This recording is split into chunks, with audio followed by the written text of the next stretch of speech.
ozbiljno piše. Znam. Onda je igramo idući Los Santos kad bude. To će biti oko 6. Da. I pogodi, ja sam rekao random tamo zato što neće igrati.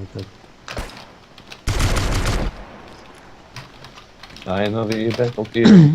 Moja nova ljubav najviše me obraduje kad ubijem druga. Oko mene sevaju puške i pištolji, a ja vatrom upravljam, ničeg se ne bojim. Umukni!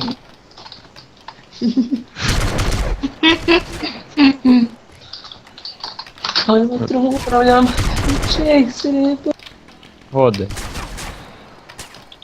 Ali najjači je bio Snoopy. Čuš, ajde. Ali i Snoopy, brate. Kikaj 30 sekund. Neću, ajde, šuti. I kasno ga već jedan put, sad je došao. Na Znaš koga upozorenje. snima, Mavlja? Koga? On ništa na jučer pauzirao. Dok smo ga klali i sad je upalio opet. A. Dobija je, ali on nije dobija disable da bijem. Znači ja ga... Pucam ga prima damage i sad... Kad je došao do healtha samo je pauzirao. Nešto novo stiže na Originu za Battlefield 4. Primi. Vidio. Šta to? Nešto, pisali samo nju, nešto novo